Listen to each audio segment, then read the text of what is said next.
বলো যুবক বাবারা, আর কতদিন পার্কে পার্কে ঘুরলে তোমার আশা পূরণ হবে? বলো আর কতদিন সারা রাত মোবাইল চালাইলে আশা পূরণ হবে? আর কতবার দাড়ি কাটলে আশা পূরণ হবে? বলো আর কতবার নামাজ বাদ দিলে আশা পূরণ হবে? এবং এ কথাটাও বলো তোমার হায়াতের বাকি আছে আর কতদিন? এমন কোনো দিন নেই যুবকের লাশের খবর নাই। পানির মধ্যে যুবকের লাশ, ঘুমের বিছানায় যুবকের লাশ, গাড়ির নিচে যুবকের লাশ, ওই মহামারী করোনায় যুবকের লাশ, ডেঙ্গুর মধ্যে যুবকের লাশ। মাত্র কয়েক মাস আগের ঘটনা, বিদেশ থাকিয়া টাকা স্বর্ণ নিয়ে আসছে বাড়িতে আনন্দ বিবির জন্য অলংকার। এয়ারপোর্টে এসে নামলো, স্ত্রী পরিবারের সবাই গাড়ি নিয়ে স্বামীকে আগাইয়া নিতে আসলো। গাড়ির মধ্যে উঠলো, গাড়ি চললো বাড়ির গন্তব্যে। যাইতে যাইতে কত গাড়ির মধ্যে বাচ্চা পরিবারের সাথে বহুদিনের মহব্বতের আকর্ষণীয় আনন্দ চলে।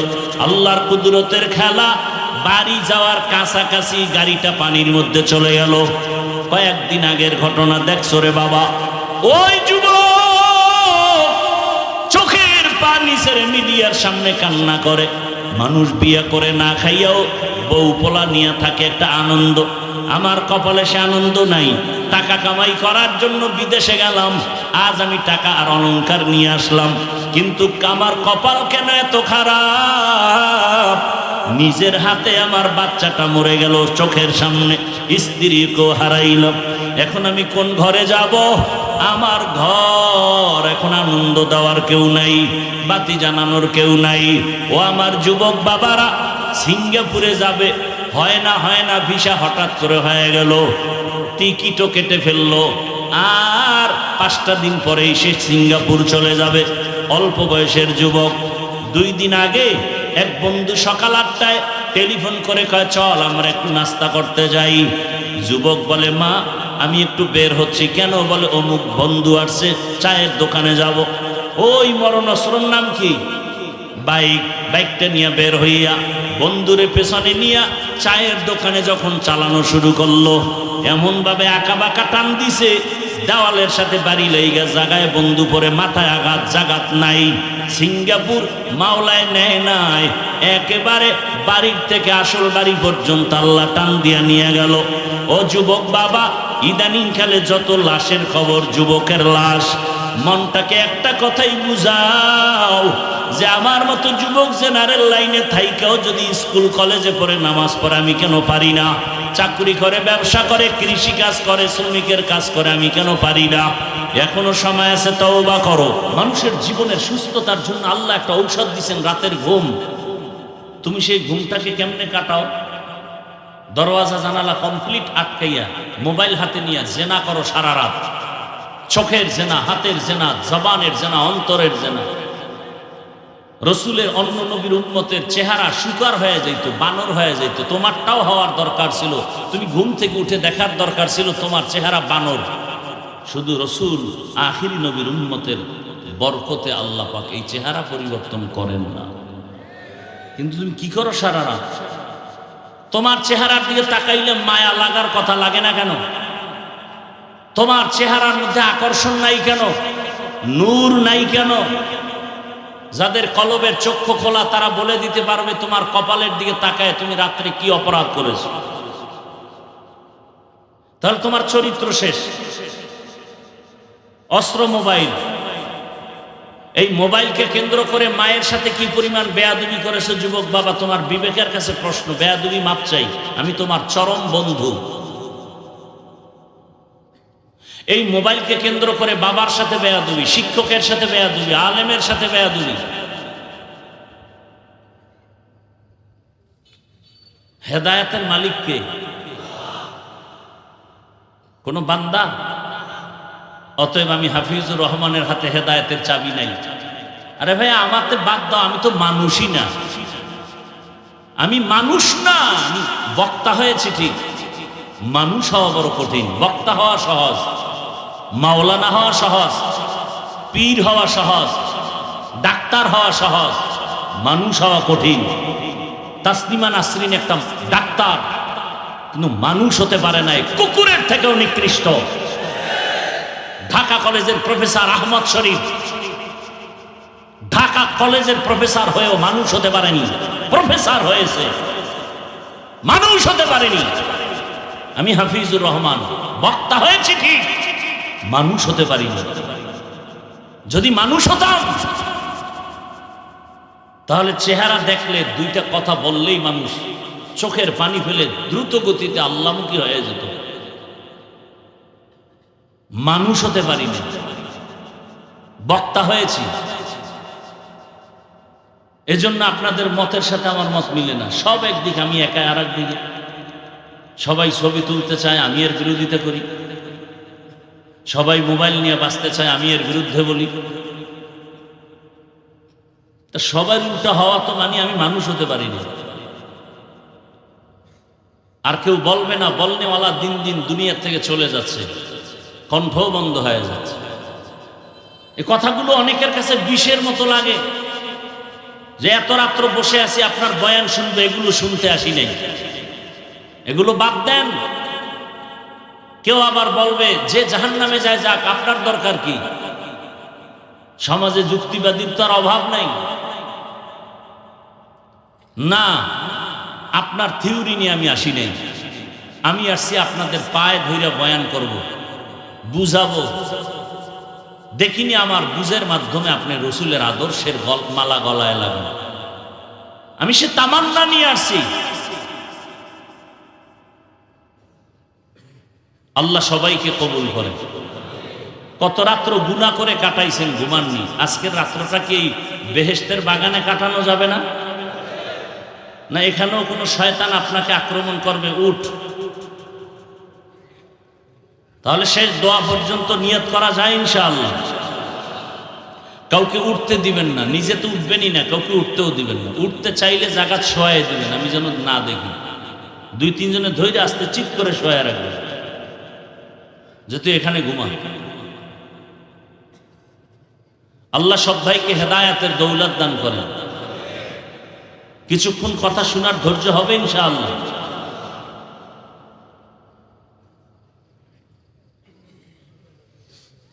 তো উলামায়ে কেরামের জন্য দোয়া করলাম, আল্লাহ উলামায়ে কেরামের ইজ্জতকে বেশি বেশি বাড়ায় দেন। আরো আস্তে করে বলেন। এবার আমার তেলাওয়াতকৃত আয়াত এবং হাদিসের তরজমাটা বলি, তারপরে ব্যাখ্যা। ইয়া আইয়ুহাল্লাযীনা আমানুস্তাঈনু বিস-সাবরি ওয়াস-সালাহ ইন্নাল্লাহা মা'আস-সাবিরিন। আল্লাহ তাআলা বলেন, ও মুমিন, কোন বেঈমানকে আজকের বয়ান করা না। আল্লাহ বলতেছেন মুমিনকে, তোমরা সাহায্য প্রার্থনা করো সবর ও সালাতের মাধ্যমে। নিশ্চিত আমি আল্লাহ সাবিরিন যারা তাদের বন্ধু হয়ে থাকবে।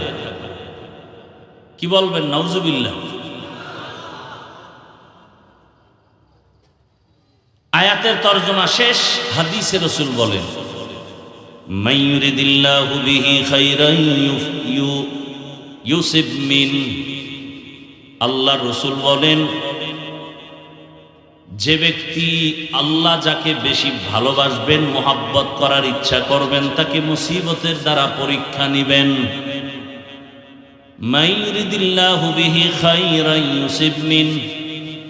আল্লাহ মুসিবতের দ্বারা তার প্রিয় বান্দাদের পরীক্ষা নিবেন। আয়াত হাদিসের তরজমা শেষ। আয়াতের মধ্যে আমার আল্লাহ দুনিয়ার মুমিনকে বয়ান করেছেন, কোনো বেঈমানকে না। শুধু মুমিনকে বললেন কেন, বেঈমানকে বললেন না কেন? সাহায্য চাও, ও মুমিন, সাহায্য চাও। সবর ও সালাতের মাধ্যমে। আল্লাহ শুধু মুমিনকে বয়ান দিলেন কেন? এর সংক্ষেপ জবাব, জান্নাত শুধু মুমিন পাবে, কোনো বেঈমান জান্নাত পাবে না। এবং আল্লাহ এত দয়াময় যে জান্নাত যে মুমিনকে দিবেন আল্লাহ চান বিনা হিসাবে দিতে। আমরা কি বিনা হিসাবে জান্নাত চাই? আল্লাহ কবুল করে। সাহায্য চাইতে বললেন কেন? এ হলো প্রশ্ন। এবং সাহায্য কার থেকে চাবো এটাও একটা প্রশ্ন। এবং সাহায্যটা কোন সিস্টেমে নিব চাবো এটাও একটা প্রশ্ন। সাহায্যের প্রয়োজন কি? কেন সাহায্য চাইতে আল্লাহ বললেন? কার কাছে চাইতে বলবেন? কোন সিস্টেমে সাহায্য চাবো? দরকার কি? এটা আগে বুঝি। দুনিয়াতে যত মানুষ আল্লাহ বানিয়েছেন প্রত্যেকেই অন্যের সাহায্য ছাড়া চলার কোনো রাস্তা নাই। প্রত্যেকটা মানুষ অন্যের সহযোগিতা ছাড়া চলতে। এইরকম যদি ডিস্টার্ব করে, আপনাদের দায়িত্ব দিছি না কাউকে উঠতে দিবেন না? আমি মোনাজাত দিয়ে দেই, আপনারা যদি আমার বয়ান না নেন, আমার এত ঠেকাটা কি আমি আপনাদেরকে বয়ান দিব? এইভাবে কোনো বয়ান হয়? আমরা পারি, অন্তত আমি পারি না। আর আমার কথা হলো, যাদের দীর্ঘ টাইম বসার অভ্যাস নাই, আপনারা কেন ভেতরে ঢুকছেন? আপনারা বাহিরে দাঁড়ায় দাঁড়ায় বয়ান শুনবেন, প্রয়োজনে আবার চলে যাবেন। চোখের নজরে যারা আছে এখানে ঢুকে কেন ডিস্টার্ব করবেন বলেন তো? এই প্যান্ডেলটার দাম কত আপনি জানেন? এরকম একটা মজলিস আরশে আজিমে চলতেছে, আমার আল্লাহ সেখানে ওয়াজ করতেছেন, ফেরেশতারা শ্রোতা হয়ে আছে। আল্লাহ ডাইরেক্ট বয়ানের শেষে ঘোষণা দিয়ে দিছেন, এই প্যান্ডেলে যারা আছে সবার জীবনের সব গুনাহ মাফ। এজন্য আমি প্রায় সময় বলি, এ সমস্ত প্যান্ডেল, এই খেরের বিছানা, একেবারে পৃথিবীর থার্ড ক্লাসের বিছানা। এখানে এসে বসতে গেলে কপাল লাগে, সব কপালওয়ালাদের কপালে জুটে না। এ সমস্ত প্যান্ডেলে আসতে কপাল লাগে, সব কপাল পরারা পারে না। এখানে বসতেও কপাল লাগে, মোনাজাত দিয়ে যাইতেও কপাল লাগে। কপাল বড় ভিন্ন জিনিস। কপাল যদি পুড়ে যায় তো আমি হাফিজুর রহমান কেন আর মক্কা মদিনার ইমাম কেন? স্বয়ং রসুলের বয়ান ওই কপাল পরার কপালে কালেমা জুটে না। এমন কোন কপাল পরার নাম কি আপনাদের জানা আছে যে রসুলের হাতে কালেমা পড়ে নাই? যেই রসুলকে একবার দেখলে জাহান্নামের আগুন হারাম, যেই রসুলের চেহারা দেখলে পেটের ক্ষুধা থাকে না, কি আকর্ষণ আল্লাহ দিছেন। সেই রসুলকে টানা 13 বছর দেখলো, পাশে বসলো, খানা খাইলো একসাথে, কালেমা পড়ে না। এত বড় নিকৃষ্ট বেঈমান, নাম কি? গর্ব সুরত आदमी इंसाबुदे अहमद बु जहलो हम एक साबुदे आदमीरा आदमीयत लाज़िमस औदरा गर्बुना बशुद ही जमा। 13 বছর বয়ান শুনছে, কপালে কালেমা নাই। যেই নবীকে একবার দেখবে জাহান্নামের আগুন হারাম, ওই নবীকে দেখার জন্য দুনিয়ার সব মখলুকাত আশিক হয়ে আছে। গর্তের পিপিলিকাও চায় এক নজর রহমতের নবীরে দেখবে। গর্তের সাপ অনেক দিন পর্যন্ত অপেক্ষায় আছে, রহমতের নবী আসবেন আর এক নজর দেখবে। কেমন মায়ার নবী, রহমতের নবী আমার, যেই রহমতের নবী রাস্তা দিয়া হাঁটার সময় দুপার্শ্বের গাছ নত হয়ে সালাম জানায়। কেমন মায়ার নবী আমার। আম্মা জান আয়েশা রাদিয়াল্লাহু আনহা বলেন, নবীর ঘাম আমি বোতলের মধ্যে ভরে রাখতাম আর আতর হিসাবে ব্যবহার করতাম। সেই নবীকে 13 বছর দেখার পরও কালেমা পড়ে না, এর নামই হলো কফাল। আর অন্যদিকে 27 বছরের একটা যুবক তরবারি নিয়ে দৌড়ায় নবীকে জবাই করার জন্য। রহমতের নবীকে জবাই করবে, 27 বছরের যুবকটা তরবারি নিয়ে দৌড়ায়। রহমতের নবীকে একটা নজর দেখা মাত্র তরবারি ফালাইয়া রহমতের নবীরে বলেন, নবী মাফ করে দেন, কালেমার মালা গলায় পড়ায় দেয়। 13 বছর দেখলো বয়ান শূন্য, কালেমা পড়ে না। আর 27 বছরের যুবকটা রসুলকে হত্যা করতে গিয়া কালেমাওয়ালা হয়ে গেল। এর নাম কফা। এই ভাগ্যবান কপালওয়ালার নাম জানেন কেউ? কি? এর নাম কফা। বহুদিন ধরে এই প্রোগ্রামের প্রচারণা চলছে গোটা মুক্তাগাছা এলাকার আশেপাশে। কফালওয়ালা এমন কফাল, আসার নিয়ত করে অনেকে আসতেই পারে নাই। আর একদল আসছে ঠিক, তবে বেহেশতের প্যান্ডেলে ঢুকতে পারে নাই। এরা মার্কেটে ঘুরে আর গল্প করে আর কবিরা গুনায় লিপ্ত হয়ে আছে নাই। আর একদল কপালওয়ালারা বেহেশতের প্যান্ডেলে ঢুকছে, কিন্তু তার কপালও বেশি ভালো না। মোবাইলটা সামনে ধরিয়া কলবের দরজা বন্ধ করে দিয়েছি।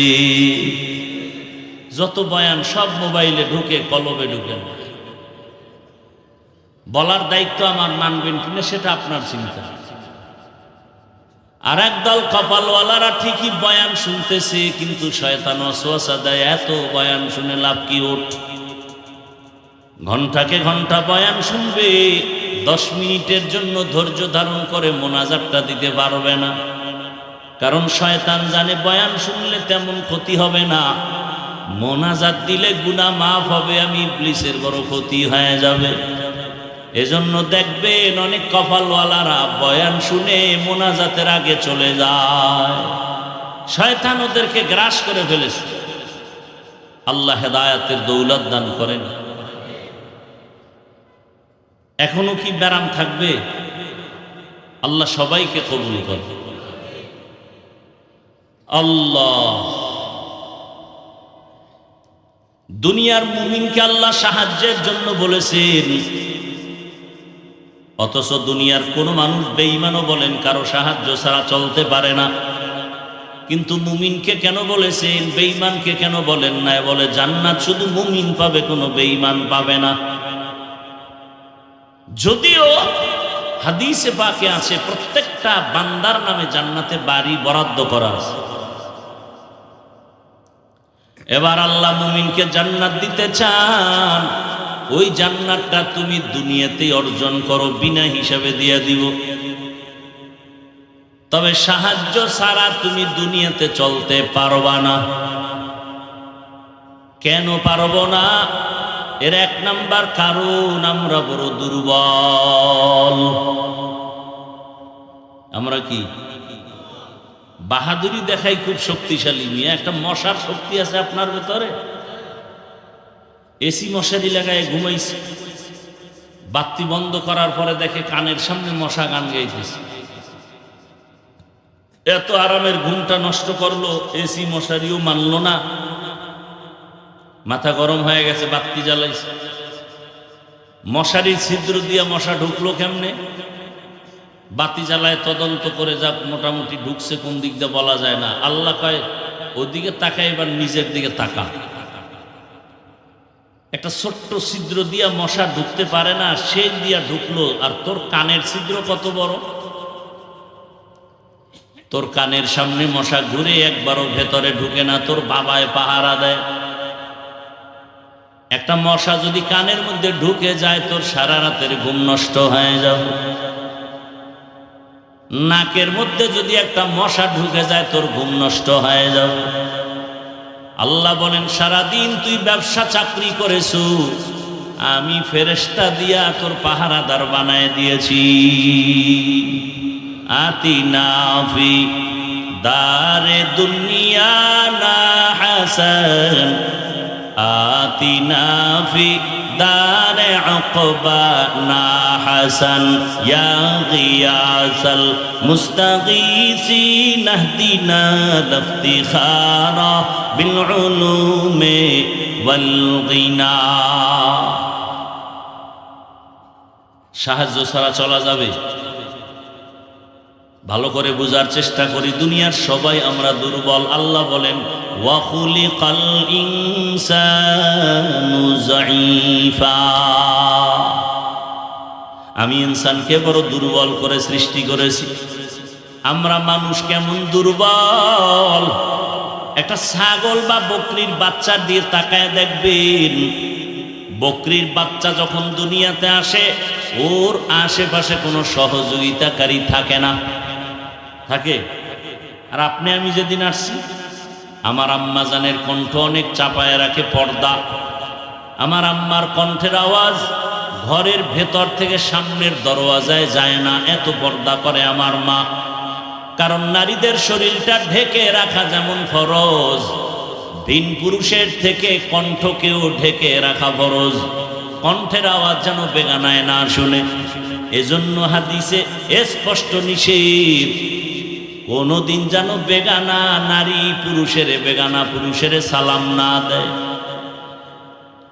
মায়ের কণ্ঠ সামনের দরওয়াজায় যায় না। কিন্তু আপনি আমি যেদিন দুনিয়াতে আসবো ওই দিন আমার আম্মাজানের প্রসব বেদনা শুরু হয়ে গেছে। এমন আম্মাজানের ব্যথার কান্নার আওয়াজ, আমার আম্মাজানের আওয়াজ বাহিরে যায় না। কিন্তু আমি যেদিন দুনিয়াতে আসবো সেই প্রসব বেদনার কান্নায় মা বেকার আর বেহুশ হয়ে গেছে কয়েকবার। আম্মাজানের কান্নার আওয়াজে পাশের বাড়ির মানুষ পর্যন্ত ঘুমাতে পারে না, ঠিক নেই? এরে নবীর উম্মত, আম্মাজানকে সান্ত্বনা দেওয়ার জন্য আমার দাদি নানি পাশে বসে মাকে বুঝাচ্ছে আম্মাজান বড় দুর্বল। এরপরে ধাত্রী নারীরাও পাশে থাকে। এক পর্যায়ে মা নিরাশ হইয়া চোখের পানি ছেড়ে কান্না করে বাবারে ডাকে। আম্মাজান আমার দাদি নারীরে কয়, সরে যাও, আমার স্বামীরে আমার কাছে এনে দাও। বাবা কাছে আসার পরে মা বাবার হাতটা ধরে কান্না করে, স্বামী আমার, বাবার ঘরে 16-18 বছর কষ্ট করে কাটাইছি, আজ তোমার ঘরে বাবায় দিয়েছে, মন বড় খেদমত করতে পারি নাই, দয়া করে মাফ করো, আমার উপরে কোনো দাবি রাখবা না। বাবা বলে, এত অস্থির কেন? বলে, আমি মরে যাব, কারণ 7 আসমানের বোঝ আমার মাথায় চেপেছে, প্রসব বেদনা সহ্য করতে পারি না। কত নারীর খবর শুনছি বাচ্চা হওয়ার সময় দুনিয়া থেকে বিদায় নিয়ে গেছে। ও স্বামী, আমার জন্য দোয়া করিও, আল্লাহ যেন আমাকে দয়া করে মাফ করে দেয়। খেদমতের ত্রুটি যদি হয় দয়া করে ক্ষমার দৃষ্টিতে দেখি। বাবা আমার মায়ের হাত ধরে বুঝায়, ধৈর্য ধারণ করো, আল্লাহ হেফাজত করবেন। বাবা দৌড়ায় গিয়া ওযু বানাইয়া সেজদায় পড়ে কান্না করে, হে মালিক, তুমি আমার স্ত্রীকে ধৈর্য ধারণের সাথে সুস্থ করে দাও, আমার বাচ্চাটাকেও তুমি সুস্থতার সাথে দুনিয়াতে পাঠাও। জীবনের মূল কষ্ট মায়ের, প্রসব বেদনায় 7 আসমান 7 জমিন তখন মায়েরই মাথায়। জীবনের মূল কষ্ট মায়ের, প্রসব বেদনায় 7 আসমান 7 জমিন তখন মায়েরই মাথায়। আমার সুন্দর মুখ দেখে মায়ের, আমার সুন্দর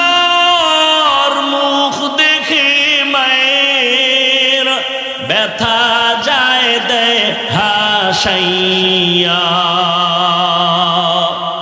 ও আমার প্রাণের মা, মা গো মা, কোথায় গেলে মোরে ছাড়িয়া?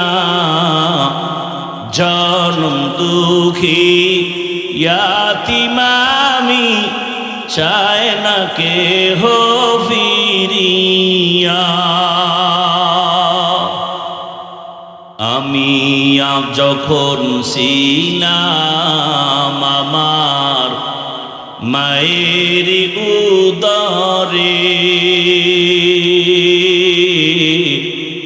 চলাফেরা করলেন যে মায়, কত কষ্ট করে। আমি যখন ছিলাম আমার মায়ের উদরে, চলাফেরা করলেন যে মায়, কত কষ্ট করে। এমন মাকে কেমন আজি, এমন মাকে কেমন আজি যাব আমি ভুলিয়া। ও আমার প্রাণের মা, মা গো মা, কোথায় গেলে মোরে ছাড়িয়া?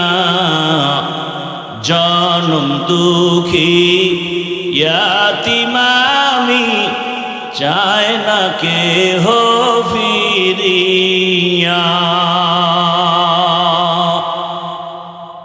মাগো আমি ইয়াতীম বলে সবাই দেয় তাড়াইয়া, দুঃখের সাথে দিন কাটাই মা, পেটে ক্ষুধা নিয়া। মাগো আমি ইয়াতীম বলে সবাই দেয় তাড়াইয়া, দুঃখের সাথে দিন কাটাই মা, পেটে ক্ষুধা নিয়া। ঘুমের মাঝে মাকে দেখে, ঘুমের মাঝে মাকে দেখে, কেন্দে দেই বুক ভাসাইয়া। ও আমার প্রাণের মা, মা গো মা, কোথায় গেলে মোরে ছাড়িয়া? জনম দুঃখী ইয়াতীম আমি, চায় না কেহ ফিরিয়া। খেদমতে মা দর পে দর কুন সুবহ শাম, তাকে বাসি দর্দ আলম নেক নাম। সাহায্য ছাড়া চলার কোনো রাস্তা খোলা নাই। আল্লাহ আমাদের দুর্বল করে বানাইছেন। আমরা মানুষ একটা মশার কাছে দুর্বল, পিপিলিকার কাছেও দুর্বল। এমনকি আমি প্রায় সময় বলি, মানুষের হাতে বানানো পাতলা 2 টাকা দামের একটা প্লেটের কাছে আমরা দুর্বল। এক কথায় জবাব, আমাদের মতো দুর্বল কোনো প্রাণী জমিনে তালাশ করে পাবেন না। আমরা খানার বেলায় দুর্বল, হাঁটার বেলায় দুর্বল, ঘুমের বেলায় দুর্বল, মেধার বেলায় বড় দুর্বল। একটা একটা বুঝাইতে গেলে অনেক সময় চলে যাবে। বড় বড় সমুদ্রের মধ্যে নীল তিমি আছে। এক একটা নীল তিমির প্রতিদিনের খানার তালিকা 1000 কেজি চিংড়ি মাছ খায় এক একটা নীল তিমি। কে খাওয়া? আরো জোরে বলেন। এক একটা নীলতিমির প্রতিদিনের খাদ্য 1000 কেজি চিংড়ি মাছ। কোহে কাফ একটা পর্বতের ভেতরে একটা প্রাণী বসবাস করে, সিমর্গ নাম। প্রতিদিন ওই সিমর্গের খানার তালিকা 40টা মোটা তাজা হাতি। কে খাওয়া? পিপিলিকার খানা কে দেয় বলেন? জঙ্গলের প্রাণীর খানা কে দেন? নদীর মাছের খানা কে দেন? সকালবেলা একটা পাখি বাসার থেকে ডানা মেলে বের হয়ে গেল, সারাদিন খোলা আসমানে ডানা মেলে মেলে ঘুরতেছে ঘুরতেছে ঘুরতেছে। সন্ধ্যাবেলা পাখিটা নিজের পেট ভরে বাচ্চার খানা নিয়ে বাসায় হাজির হয়ে গেল। এই পাখির খানা কে দিলেন? আরো আশ্চর্যের কথা শুনবেন, মনটা ভেঙে দিয়েন না, অনেক কষ্ট হইতেছে। আমি শারীরিকভাবে খুব ঠান্ডা লাগছে, কষ্ট হইতেছে, তারপরেও বলতেছি আপনাদের আগ্রহের উপরে। মনটা খারাপ করে দিয়েন না, মোনাজাতটা দিয়েই ফেলাম, শুধু হাত উঠাবো, শেষ। এই বছরের জন্য বিদায়, আর সামনে দেখা হবে কিনা জানি না, খালি বলবো আল্লাহুম্মা আমিন, শেষ।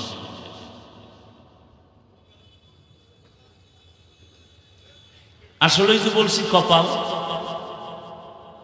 কি বলছিলাম মনে আছে? বলি না একটু আগে, 13 বছর বয়ান শুনেও কপাল খুলে না, আর রসুলকে জবাই করতে গিয়েও কি কপাল খুলে গেছে।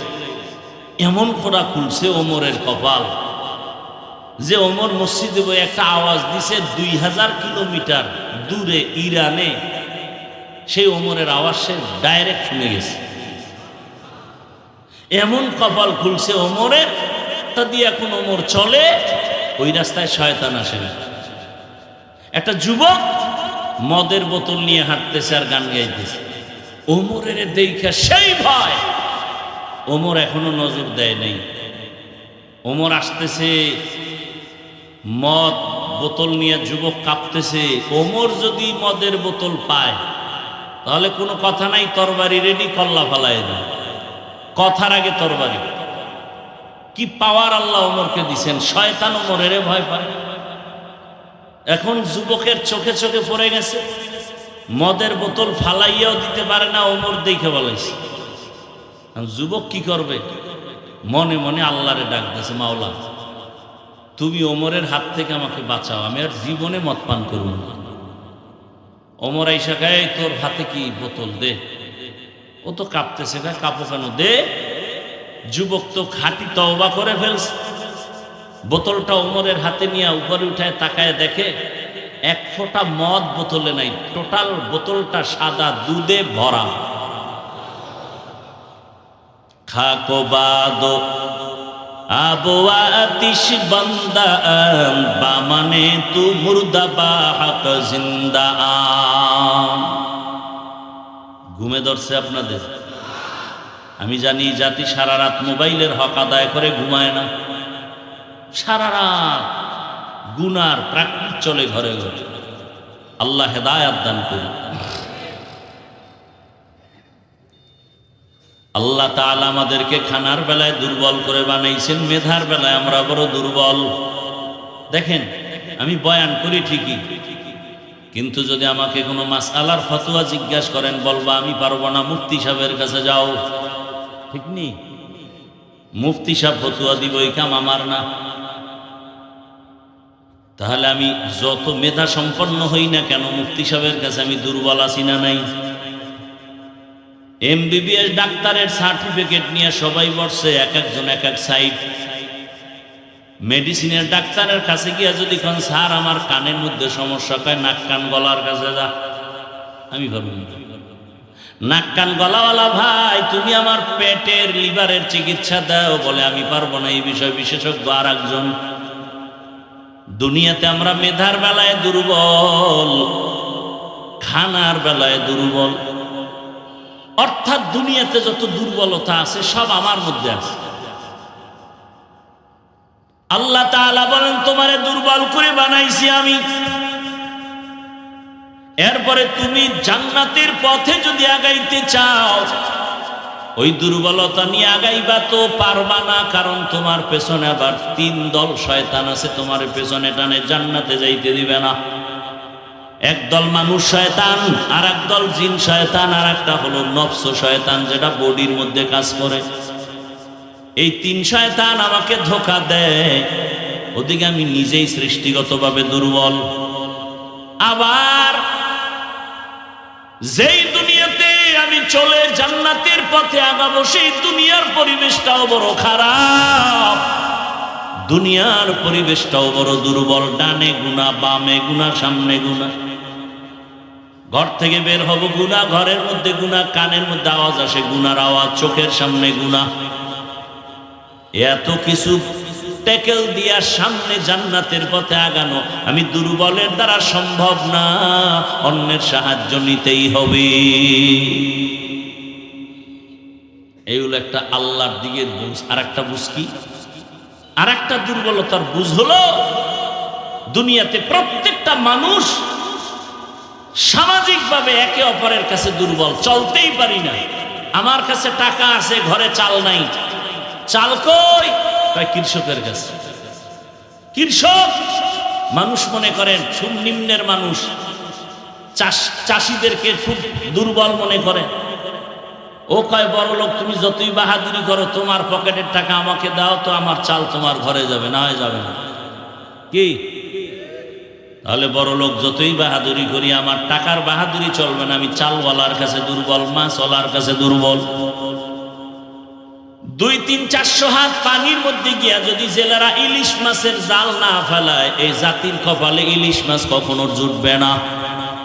তাহলে জেলের কাছে আমি ইলিশ মাছ খানেওয়ালা বড় দুর্বল। এইভাবে আমি গাড়ি চালাই, গাড়িতে আসছি, কিন্তু ড্রাইভার আমাকে টেনে নিয়ে আসছে, আমি পারতাম না। আল্লাহ বুঝায় দিলেন তুমি স্বয়ং সম্পূর্ণ না। একদিক দিয়ে তোমার সম্মান ঠিক রাখার জন্য একটা গুণ দিলাম, অহংকারী যেন না হও, অন্য দিকটা দুর্বল করে রাখলাম।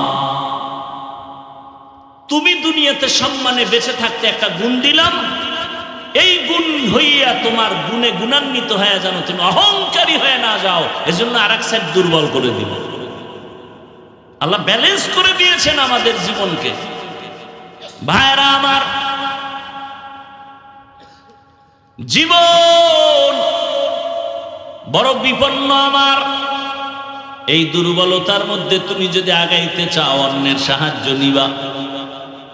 এতক্ষণ আলোচনার দ্বারা বুঝাইতে চাইছি আমরা কারো সাহায্য ছাড়া চলতে পারবো না, এটা বুঝাইতে চাইছি। এতক্ষণ আলোচনায় কি বুঝতে পারলেন যে সাহায্য লাগবে? কি লাগবে না লাগবে না? দুনিয়ার লাইনেও লাগবে, আখেরাতের লাইনেও লাগবে।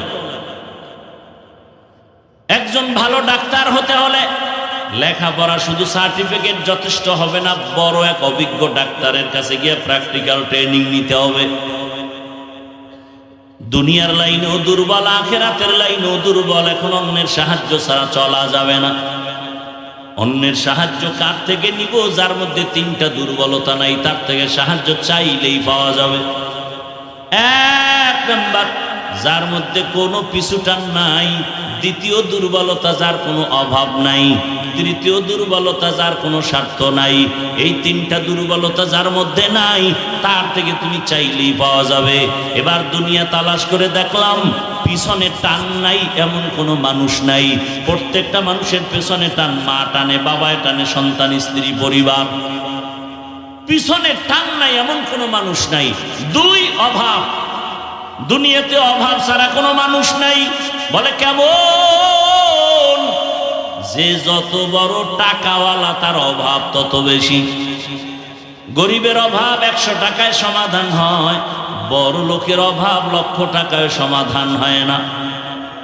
দুনিয়ার সবাই অভাবী, এ কারণে গরিবের দেয় না, বরং বড় লোকেরা গরিবেরটা জুলুম করে অনেকে খায়। অভাবী না থাকলে গরিবের বেতন মারে, অভাবী যদি না থাকে তো শ্রমিকের টাইম মতো বেতন দেয় না। আন্দোলন করে কেন? বেতন নেওয়ার জন্য। তাহলে আমরা বুঝলাম অভাব ছাড়া দুনিয়াতে কোনো মানুষ নাই, পিছনে টান ছাড়া কোনো মানুষ নাই। 3 নাম্বার দুর্বলতা, স্বার্থ।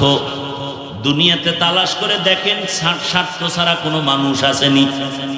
আমি খুঁজে দেখলাম দুইজন পেয়েছিলাম যার কোনো স্বার্থ নাই, মা আর বাবা। কিন্তু সোনার বাংলায় তাকায় দেখলাম স্বার্থের টানে কত মা কত বাবা তার সন্তানকে জবাই পর্যন্ত করেছে এই দেশের মধ্যে। কথা ঠিক নেই? আদালতে গিয়া মামলা করে মা বাবা সন্তানের বিরুদ্ধে। কত মা বাবা আপন সন্তানটাকে অন্যের কাছে বিক্রি পর্যন্ত করেছে, সেই ঘটনাও এদেশে হয়েছে। ফাইনাল বুঝে গেলাম এই দুনিয়ায় স্বার্থ ছাড়া কোনো মানুষ নাই। তাহলে দুনিয়াতে সবাই পিছে টানওয়ালা, দুনিয়ায় সবাই অভাবী, দুনিয়ার সবাই স্বার্থপর। অতএব দুনিয়ার এই গুণে গুণান্বিতদের কাছে সাহায্য চাইলে পাওয়া যাবে না। এই তিনটা দুর্বলতা নাই, তার কাছে সাহায্য চাইতে হবে। হিসাব মিলাইয়া দেখলাম এই তিনটা দুর্বলতা নাই একজন, আর তিনি হলেন আমার আল্লাহ। এবার বলেন আমার আল্লাহর পিছনে টান আসেনি? আল্লাহর ছেলে মেয়ে আছে? লাম ইয়ালিদ লাম ইউলাদ উলাইকা আলিদু মাউলুদেরা উ খালেকাস। আল্লাহ বলেন আমি একা, আমার কোনো পেছনে টান নাই। দুই নম্বরে আমার আল্লাহর কোনো অভাব নাই। আছে অভাব? ইয়া আইয়ুহান নাস আনতুমুল ফুকারাউ ইলাল্লাহ ওয়াল্লাহু হুয়াল গানিয়্যুল হামিদ।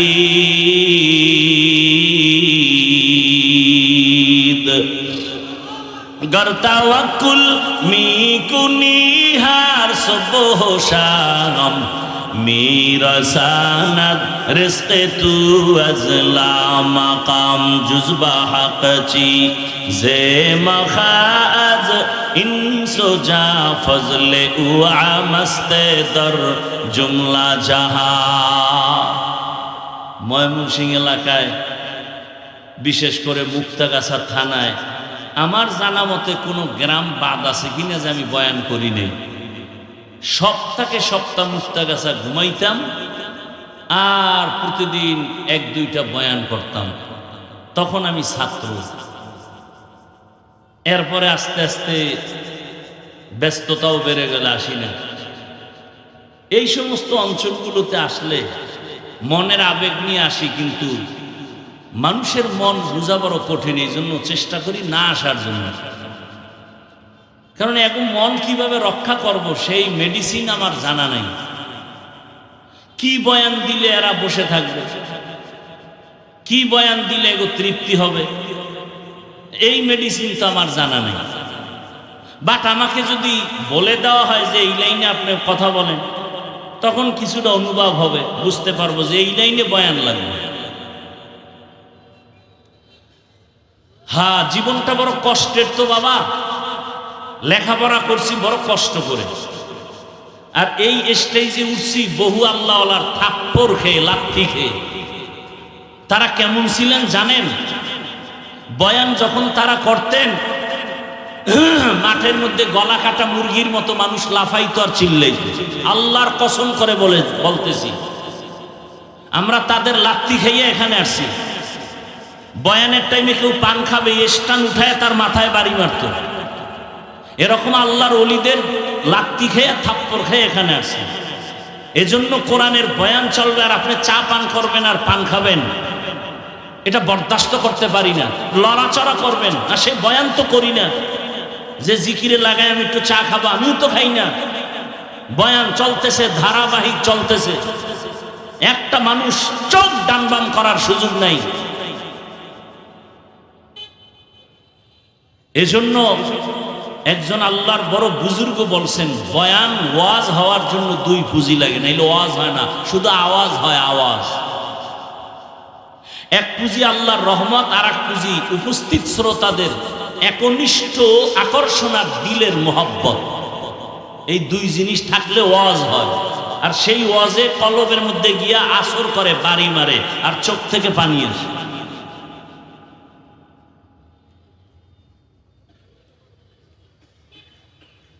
এজন্য ওয়াজ বাড়ছে, এত মানুষ। কালকে বলবেন ও বহু মানুষ, খুব খুশির খবর, ফজর নাই, জোহর নাই, আসর নাই, মাগরিব নাই, এশা নাই, এত মানুষ হইছে তো কি হইছে? আবারও ফজর খালি তো কি হইল? এই চাপাবাজিতে কি হবে? এই প্রশংসায় কি হবে? এখান থেকে বের হয়ে রাস্তায় বেরিয়ে ওয়াজে আসছে, বেলুন কিনছে, বেলুন, প্লাস্টিকের মাছ, এডি লয়ে যাব বাড়ি। বউ জিগাইলে বলবে মোনাজাতে বেলুন কবুল হয়ে গেছে। এরা আসছে ওয়াজ শুনতে, আর ওয়াজের নামে মার্কেটে ঘুরে নারী পুরুষ যুবক যুবতী অবাধে ঘুরতেছে, হাসি তামসা করতেছে, খাইতেছে। কি হবে বলেন? এখানে বেহেশতের বাগান, মার্কেট ওখানে জাহান্নামের টুকরা। পরীক্ষা চলতেছে, কই ঢুকতেছো হিসাব মিলা। আজরাইল কিন্তু ধাক্কা দিলে ঘুমের মধ্যে তুই নাই। কি জিন্দেগি মে বন্দেগি তু করনা হে, जिंदगी बे बंदगी शर्मिंदा है, जिंदगी बे बंदगी शर्मिंदा है। খারাপ লাগতেছে আপনাদের যুবক বাবারা? আল্লাহ সবাইকে কবুল করেন, হেদায়েতের নূর আল্লাহ আমাদেরকে দান করেন। আল্লাহ পাকে মাহফিল হেদায়েতের জন্য কবুল করেন। সাহায্য ছাড়া চলার উপায় কার থেকে নিব? যার তিনটা দুর্বলতা নাই। তিন দুর্বলতা নাই কার? জোরে বলেন। আল্লাহ তাআলা বলেন, ইয়া আইয়ুহান নাস, দুনিয়ার মানুষ, আনতুমুল ফুকারাউ ইলাল্লাহ, তোমরা সব আল্লাহর কাছে ফকির। একমাত্র প্রশংসিত ধনী আমার আল্লাহ। আল্লাহর মতো ধনী আর কেউ আছে? দুনিয়ার ধনীরা দেয় কিন্তু কোটা দেয়, মনের মতো দেয় না। আর আমার আল্লাহ এত পরিমাণ দেন, বান্দার চাহিদার বেশি, খোটাও দেন না। আল্লাহ তাআলা বলেন, সাহায্য সারা চলার উপায় নাই, তবে তিন জিনিসের দুর্বলতা যার মধ্যে নাই তার থেকে সাহায্য নাও। এবার সাহায্য তো আল্লাহর থেকে নিব, কার থেকে? জোরে বলেন। আচ্ছা বলেন তো, নবীজির সাহায্যের প্রয়োজন হলে কার কাছে চাইতেন? তা আপনার আমার আল্লাহর কাছে চাইতে সমস্যা কোথায়? নবী হাদিসে বলেন, একটা জুতার ফিতাও যদি ছিঁড়ে যায় আল্লাহর কাছে বলো, কারণ আমার আল্লাহর কাছে মানুষের মতো দয়ার কোনো প্রাণী নাই। আল্লাহ সব সময় তাকায় থাকেন বান্দা কখন আল্লাহকে ডাকবে আর বলবে, ইয়া ইলাহি তু মেরা মাবুদ হ্যায়, ইয়া ইলাহি তু মেরা মাশুক হ্যায়, ইয়া ইলাহি মুঝসে মুঝকো দূর কর, তাকে দেখো মুঝ মে তুঝকো এক নজর। আল্লাহর নবী বলেন, ইজা সাআলতা ফাসআলিল্লাহ, যখন তুমি সুয়াল করবা আল্লাহর কাছে সুয়াল করো। ওয়া ইজা ইসতাআনতা ফাসতাইন বিল্লাহ, যখন সাহায্য চাইবা তুমি আল্লাহর কাছে চাও। আল্লাহর কাছে চাইতে দেরি, বান্দা পাইতে মোটেও দেরি হবে না। কিন্তু আমরা আল্লাহর কাছে অনেকে চাই, অনেকে বলে চাইও পাই না, এজন্য চাই না। আল্লাহ বলেন, চাওয়ারও সিস্টেম আছে। দুই জিনিসের মাধ্যমে আমার কাছে চাও। এক নম্বরে ধৈর্য, দুই নম্বরে হলো নামাজ। আমাদের ধৈর্যও নাই, নামাজও নেই। যেই নামাজ আমরা পড়ি ওই নামাজ কি নামাজ? নামাজও পরে মিথ্যাও বলি, নামাজ পড়ি, সুদ খাই, নামাজ পড়ি, ঘুষ খাই, নামাজ পড়ি, জুলুম করি। এরকম নামাজ এদেশে নাই। এই নামাজ তো জান্নাতের নামাজ নাই। নামাজ কেমন নামাজ? আল্লাহ নিজেই বলে নামাজ কেমন জানো? আরাআইতাল্লাযী ইউকাযযিবু বিদ্দীন ফাযালিকাল্লাযী ইয়াদউল ইয়াতীম ওয়া লা ইয়াহুদ্দু আলা তাআমিল মিসকিন। এরপরে আয়াত কি? ফাওয়াইলুল লিল মুসাল্লিন, ওয়াইল নামক জাহান্নাম নামাজি মুসল্লির জন্য। ওয়াইল নামক জাহান্নাম নামাজি মুসল্লির জন্য। কোন ওয়াইল নামক জাহান্নাম? কোন নামাজি? নামাজও পড়ে, গুনাহও করে, আর যেই নামাজি নামাজ পড়বে গুনাহ করবে না তার জন্য বিনা হিসাবে জান্নাত। এর নবীর আশিক আল্লাহর থেকে নামাজ আর সবরের মাধ্যমে সাহায্য চাও, আল্লাহ দরজা খুলে দিবেন। এর নবীর উম্মতের দল, এই ধৈর্যের মাধ্যমে তুমি সাহায্য প্রার্থনা করো। ধৈর্য তিন প্রকার: ইবাদতের বেলায় ধৈর্য, মুসিবতের বেলায় ধৈর্য, গুনাহের বেলায় ধৈর্য। স্বামী আর স্ত্রী কথা বলতেছে, হঠাৎ করে একদিন স্ত্রী স্বামীকে বলে, তুমি আমারে কেমন মহব্বত করো? বলে জীবন থেকেও বেশি। বলে তার নমুনা কি? বলে তুমি যা চাইবা তাই দিব, তুমি আমার জীবন, তুমি আমার মরণ। স্ত্রী একজন দিনদারি নারী, আল্লাহ ভোলা নারী, ডাক দিয়ে কয়, হে স্বামী, ভালো করে বলো আমি যা চাইবো তাই দিবা? বলে হ্যাঁ। এবার স্ত্রী পরীক্ষামূলক বলে, ও স্বামী আমার, আমি যদি চাইলেই দাও, দেরি না করো তো আমার 3 তালাক দিয়া দাও। কয় তালাক? স্বামী খুশি। স্বামী বলে, এটা তো দেওয়ার জন্য বলি না। বলে ওয়াদা করছো, যা চাইবো তাই দিবা, দাও, তালাক দাও। দুইজনের ভেতরে মৃদু তর্ক শুরু হয়ে গেল। সমাধানের জন্য জামানার নবীর দরবারে রওনা। রাস্তার মাঝে যাইয়া হঠাৎ স্বামী বেচারা রাস্তায় পড়ে গিয়া পা ভেঙে গেছে। নুজহাতুল মাজালিসের মধ্যে ধৈর্যের বয়ানে ঘটনা আছে। ওই আল্লাহর বান্দা যখনই পা ভেঙে চিৎকার শুরু করে, আল্লাহ তুমি আমারে মুসিবত থেকে বাঁচাও। স্ত্রী হাতটা ধইরা বলে, নবীর দরবারে যাব না, বাড়ি লও। বাড়িতে যাইয়া স্ত্রী ডাক দিয়া কয়, স্বামী, আমি যে তালাক চাইছিলাম সে কথা উড্ড করে নিলাম, তালাক লাগবে না। স্বামী বলে, বিবি চাইলা কেন, আবার চাওয়ার পরে ফিরাইয়া নিলা কেন? এবার বিবি ডাক দিয়া কয়, স্বামী আমার, তুমি কি রাসূলের হাদিস শুনো নাই? রহমতের নবী বলছেন, মাইয়ুরিদিল্লাহু বিহি খাইরান ইউসিব মিন। আল্লাহ যারে বেশি আদর করে, মোহাব্বত করে, তারে মুসিবতের পরীক্ষা নেয়। আমি আমার বাবার ঘর মায়া ছাড়িয়া তোমার সংসারে আসছি খেদমত করার জন্য। এত বছর তোমার সংসার করলাম, একটা দিন কোনো মুসিবত দেখলাম না, কোনো কান্না নাই, হা হুতাশ নাই। বুঝলাম যেখানে মুসিবত নাই ওখানে আল্লাহর রহমত নাই। এজন্য কইছি ঘরে থাকবো না, যেখানে রহমত নাই ওখানে আমিও নাই। কিন্তু আল্লাহর কুদরত, যখন তুমি রাস্তার মাঝে গিয়া পড়ে গিয়া পাটা ভেঙে ফেলেছ, তখন তোমার কান্না শুরু হয়েছে। মুসিবত এসে গেছে। মুসিবত যেখানে আছে রহমত সেখানে আছে, আমিও সেখানে আছি। এ কারণে তালাক চাইয়া আবার ফিরায় নিয়েছি। আর আমরা সামান্য একটু মুসিবতে পড়লে আল্লাহরে শুদ্ধা গালি দেয়, আছে না নাই? আল্লাহ হেদায়াতের দৌলত দান করেন। আল্লাহ বলেন, আমি পরীক্ষার হলে পাঠাইছি, পরীক্ষা করিয়া তোমার ইমানটা তাজা করব, যাচাই করব। আল্লাহর কাছে সাহায্য চাওয়ার জন্য 2 জিনিস লাগবে, ধৈর্য আর নামাজ। আমাদের ধৈর্য নাই, নামাজও নাই, এ কারণে সাহায্য চাইও আমরা পাই না। যারা আল্লাহর কাছে চাওয়ার মতো চাইছেন, আল্লাহ তাদেরকে দিয়েই দিছেন, কঠিনভাবে দিছেন। ভাইরা আমার, আল্লাহ পাক রব্বুল আলামিনের কাছে চাইছেন, আল্লাহ নগদ দিয়ে দিছেন, বাকিতেও দেন নাই।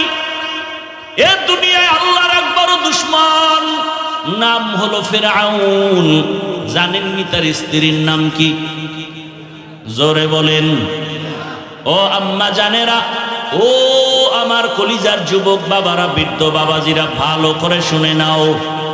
ও পর্দার আড়ালের মা, এ জমিনে বড় বেঈমান আল্লাহর নামের দুশমন এমন ফিরআউন।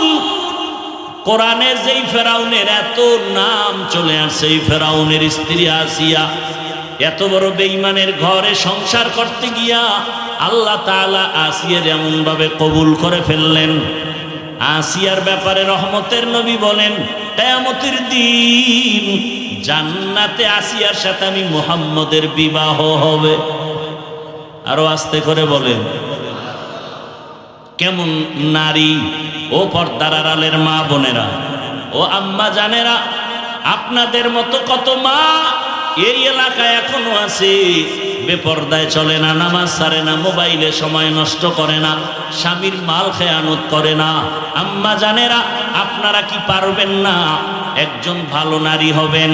ও যুবক বাবারা, আমি তোমাদেরকে যতই বয়ান করি, আমি কিন্তু এ কথা বলি না আমার মতো টুপিওয়ালা বড় হুজুর হয়ে তসবিহ হাতে নাও, স্কুল বন্ধ করে মাদ্রাসায় যাও, আমি এ কথা কিন্তু বলি নাই।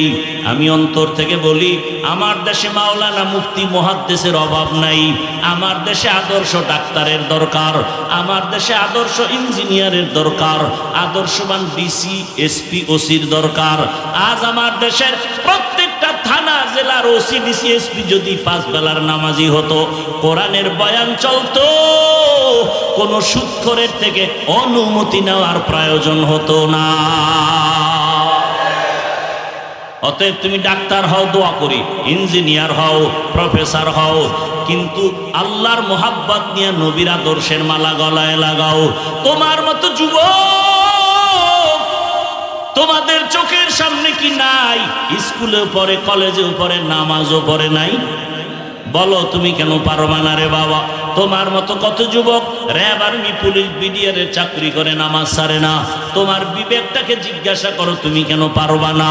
তোমার মতো যুবক তাকায় দেখো, আজকে রাস্তায় গাড়ি চালায়, নামাজ পড়ে, তুমি বিবেকটাকে জিজ্ঞাসা করো, তুমি কেন পারবা না? তোমার মতো জেনারেল লাইনের সন্তান কৃষি কাজ করে, নামাজ পড়ে, নদীর মধ্যে মাছ ধরে, নামাজ পড়ে, ব্যবসা করে, নামাজ পড়ে, ডাক্তার, প্রফেসর, ইঞ্জিনিয়ার, নামাজি অভাব নাই। ও আল্লাহর বান্দারা, একটু চিন্তা করো, কয়দিনের আশা পূরণে গুনার পথে দৌড়াবা? মনের শখ মিটাইয়া মনের আশা পূরণে কত গুনাহ করেছো। মনে চাইছে পার্কে যাবা, দৌড়ায় গেছো, মনে চাইছে সারা রাত মোবাইল চালাবা, চালাইছো, মনে চাইছে নামাজ পড়বা না, পড়ো নাই, মনে চাইছে তুমি দাড়ি রাখবা না, রাখো নাই। আর কয়দিন, এখনো কি আশা পূরণ হয় নাই? বলো যুবক বাবারা, আর কতদিন পার্কে পার্কে ঘুরলে তোমার আশা পূরণ হবে? বলো, আর কতদিন সারা রাত মোবাইল চালাইলে আশা পূরণ হবে? আর কতবার দাড়ি কাটলে আশা পূরণ হবে? বলো, আর কতবার নামাজ বাদ দিলে আশা পূরণ হবে? এবং এ কথাটাও বলো, তোমার হায়াতের বাকি আছে আর কতদিন? এমন কোনো দিন নেই যুবকের লাশের খবর নাই। পানির মধ্যে যুবকের লাশ, ঘুমের বিছানায় যুবকের লাশ, গাড়ির নিচে যুবকের লাশ, ওই মহামারী করোনায় যুবকের লাশ, ডেঙ্গুর মধ্যে যুবকের লাশ। মাত্র কয়েক মাস আগের ঘটনা, বিদেশ থাকিয়া টাকা স্বর্ণ নিয়ে আসছে বাড়িতে, আনন্দ বিবির জন্য অলংকার, এয়ারপোর্টে এসে নামলো, স্ত্রী পরিবারের সবাই গাড়ি নিয়ে স্বামীকে আগাইয়া নিতে আসলো, গাড়ির মধ্যে উঠলো, গাড়ি চললো বাড়ির গন্তব্যে। যাইতে যাইতে কত গাড়ির মধ্যে বাচ্চা পরিবারের সাথে বহুদিনের মহব্বতের আকর্ষণীয় আনন্দ চলে। আল্লাহর কুদরতের খেলা, বাড়ি যাওয়ার কাছাকাছি গাড়িটা পানির মধ্যে চলে গেল। কয়েকদিন আগের ঘটনা দেখছো রে বাবা? ওই যুবক চোখের পানি ছেড়ে মিডিয়ার সামনে কান্না করে। মানুষ বিয়ে করে না খাইয়াও বউ পোলা নিয়ে থাকে একটা আনন্দ। আমার কপালে সে আনন্দ নাই। টাকা কামাই করার জন্য বিদেশে গেলাম, আজ আমি টাকা আর অলংকার নিয়ে আসলাম, কিন্তু আমার কপাল কেন এত খারাপ? নিজের হাতে আমার বাচ্চাটা মরে গেল চোখের সামনে, স্ত্রীকেও হারাইলাম। এখন আমি কোন ঘরে যাব? আমার ঘর এখন আনন্দ দেওয়ার কেউ নাই, বাতি জানানোর কেউ নাই। ও আমার যুবক বাবারা, সিঙ্গাপুরে যাবে, হয় না ভিসা হঠাৎ করে হয়ে গেল, টিকিটও কেটে ফেললো, আর 5টা দিন পরেই সে সিঙ্গাপুর চলে যাবে। অল্প বয়সের যুবক। 2 দিন আগে এক বন্ধু সকাল 8টায় টেলিফোন করে কয়, চল আমরা একটু নাস্তা করতে যাই। যুবক বলে, মা আমি একটু বের হচ্ছি। কেন? বলে, অমুক বন্ধু আসছে, চায়ের দোকানে যাব। ওই মরণস্রোর নাম কি? বাইকটা নিয়ে বের হইয়া বন্ধুরে পেছনে নিয়ে চায়ের দোকানে যখন চালানো শুরু করলো, এমন ভাবে আঁকা বাঁকা টান দিছে, দেওয়ালের সাথে বাড়ি লেগে জাগায় বন্ধু পরে, মাথায় আঘাত, জাগাত নাই। সিঙ্গাপুর মাওলায় নেয় নাই, একেবারে বাড়ির থেকে আসল বাড়ি পর্যন্ত আল্লাহ টান দিয়া নিয়ে গেল। ও যুবক বাবা, ইদানিং কালে যত লাশের খবর, যুবকের লাশ, মনটাকে একটা কথাই বুঝাও যে আমার মতো যুবক জেনারেল লাইনে থাইকাও যদি স্কুল কলেজে পড়ে নামাজ পড়ে আমি কেন পারি না, চাকরি করে ব্যবসা করে কৃষি কাজ করে শ্রমিকের কাজ করে আমি কেন পারি না? এখনো সময় আছে, তওবা করো। ও পর্দার আড়ালের মা, ওই ফেরাউনের স্ত্রী আল্লাহকে এতবার রাজি করে ফেললেন যে নবী নিজে বলে গেছেন কিয়ামতের দিন আসিয়ার সাথে আমার বিবাহ হবে জান্নাতের ভেতরে। আসিয়া ফেরাউন একদিন দেখে আসিয়ার জবান থেকে আমার আল্লাহর নাম বের হয়ে গেছে। ফেরাউন কয়, এই আসিয়া, কার নামটা নিলা? বলে আমার রব। ফেরাউন বলে মিশরের রব তো আমি, তুমি আবার কারে রব বলো? বলে তোমারে যিনি বানাইছেন তিনি আমার রব। ফেরাউন বলে সর্বনাশ, তুমি আমাকে রব মানো না? বলে না, মানি না। এবার বুঝানো শুরু করলো, একবারের জন্য হলেও তুমি আমাকে রব বলো, আস্তে আওয়াজ দিয়া বলো। আসিয়া কয়, ঈমান আমার আল্লাহর জন্য এনেছি, মরিয়া গেলে যাব।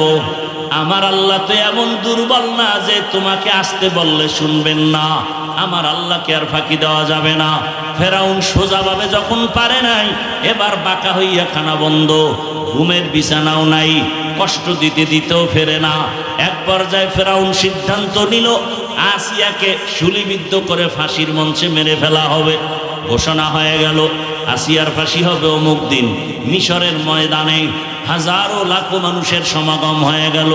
আসিয়াকে হাতে পায়ে রশি লাগাইয়া ফাঁসির মঞ্চে যখন নেওয়া হয়, আসিয়ার চোখে পানি, কান্নার আওয়াজ। হঠাৎ করে তাকাইয়া দেখে জামানার নবী মূসা ওই পথ দিয়া হেঁটে যায়। মূসা নবী তাকাইয়া দেখে আসিয়াকে ফাঁসির মঞ্চে নেয়। আসিয়া ডাক দিয়া কয়, নবী আপনি জানেননি আমি আসিয়ার হালাত কি? বলে জানি। বলে আপনি শুনছেন এই ফেরাউন আমাকে এখন শুলিবিদ্ধ করে মেরে ফেলবে। আসিয়া কান্নার থেকে চলে যাব, আপনি তো ফাঁকে ফাঁকে আমার আল্লাহর সাথে কথা বলতে যান, একটু আমাকে বলবেন এই মুহূর্তটা আমার মাওলা আমার উপরে কেমন আছেন? মূসা নবী কয়, রে আসিয়া, আমার আল্লাহ তোমার উপরে এখন খুশি। কোরআনের আয়াত। আসিয়া এবার এই কথা শুই না চোখের পানি সারিয়া আসমানের দিকে একটা তাকায়া মুনাজাত দিছে, ক্বালাত রব্বি ইবনিলি ইনদাকা বাইতান ফিল জান্নাহ। আসিয়া ডাক দিয়া কয়, রে মালিক, এত বড় ক্ষমতাওয়ালা ফেরাউনের ঘরে থাইকা আমারে থাকার জায়গা দেয় নাই, খানাও দেয় নাই রে আল্লাহ, শুধু তোমার মোহাব্বতের কারণে বিদায় বেলা তোমার কাছে একটা দাবি, দুনিয়াতে থাকার মতো একটা ঘর আমি পাই নাই, খানার মতো আরামের খানাও পাই নাই, বিদায় বেলা তোমার কাছে আমার আরজি, তোমার পার্শ্বে জান্নাতে একটা ঘর বানাইয়া দিও, তোমার কাছে একটা জান্নাতে ঘর বানায় দাও, আমি আসিয়া যেন সেখানে আরামে থাকতে পারি। কান্না করে আসিয়া এবার ফাঁসির মঞ্চে যাবে, আবার আকাশে তাকাইছে, আসিয়ার সাথে সাথে কান্না বন্ধ, হাসি দেওয়া শুরু করলো। ফেরাউন বলে, এখন তোমার ফাঁসি হবে, তুমি এখন কান্না বন্ধ করে কেন হাসো? আসিয়া ডাক দিয়া কয়, ফেরাউন তুমি দেখো না আমি আল্লাহর কাছে এখন চাইছি জান্নাতে একটা ঘর, আমার আল্লাহ অন্তর চক্ষু খুলে দিয়েছেন, জান্নাতের ঘর এখন আমি নিজের চোখে তাকায় দেখতেছি। লক্ষ লক্ষ ফেরেশতারা আমাকে স্বাগতম দিয়া জান্নাতে নেওয়ার জন্য তারা অপেক্ষা আছে, আমি দেখতেছি, তাড়াতাড়ি আমাকে বিদায় দাও, আমি আমার মালিকের মোলাকাতে চলে যাব। ও পর্দার আড়ালের মা বোনেরা, আপনার স্বামী তো ফেরাউনের মতো খারাপ না, আপনার স্বামী আপনি নামাজ পড়লে অনেক খুশি থাকে, দোয়া করে, অতএব আমি বলবো মা বোনেরা এখনো সময় আছে, তওবা করেন, আল্লাহর কাছে মনে মনে বলেন, আর নামাজ ছাড়বেন না, বেপরদায় চলবেন না, স্বামীর মাল খেয়ানত করবেন না, নবীর সুন্নাত অনুযায়ী চলবেন, সন্তানটাকে আদর্শওয়ালা বানাবেন। ও যুবক বাবারা, আল্লাহর কাছে মনে মনে তওবা করো, জীবনে তো গুনাহ কম করো নাই, আজকে থেকে তওবা করো, আল্লাহকে বলো, হে আল্লাহ আর গুনাহ করবো না, নামাজ ছাড়বো না, দাড়ি কাটবো না, বেপরদায় চলবো না, মা বাবার দোয়া নিয়া, শিক্ষকের দোয়া নিয়া, ওলামায়ে কেরামের পরামর্শ নিয়ে নবীর আদর্শে চলবো। তওবা করার মতো যদি করতেই পারো, আল্লাহ পাক তওবার দরজা দিয়ে গুনাহ মাফ করে দিবেন। আল্লাহর কাছে মনে মনে খাঁটিভাবে যদি তওবা করো, আল্লাহকে বলো, হে মালিক, আমাদের তওবা কবুল করে নেন, তওবার উপরে মজবুত হইয়া চলার তৌফিক দান করেন, আমিন। আলহামদুলিল্লাহি রাব্বিল আলামিন, ওয়াসসালাতু ওয়াসসালামু আলা সাইয়্যিদিল আমবিয়াই ওয়াল মুরসালিন ওয়া আলা আলিহি ওয়া আসহাবিহি আজমাইন। ইয়া আরহামার রাহিমিন, ইয়া আরহামার রাহিমিন, ইয়া আরহামার রাহিমিন। রব্বিরহামহুমা কামা রব্বায়ানি সগীরা। আল্লাহুম্মা ইন্নাকা আফুউন কারীম তুহিব্বুল আফওয়া ফা'ফু আন্না। আল্লাহুম্মা ইন্না নাসআলুকা রিযাকা ওয়াল জান্নাহ ওয়া নাউযু বিকা মিন সাখাতিকা ওয়ান নার। আল্লাহুম্মা ইন্না নাউযু বিকা মিন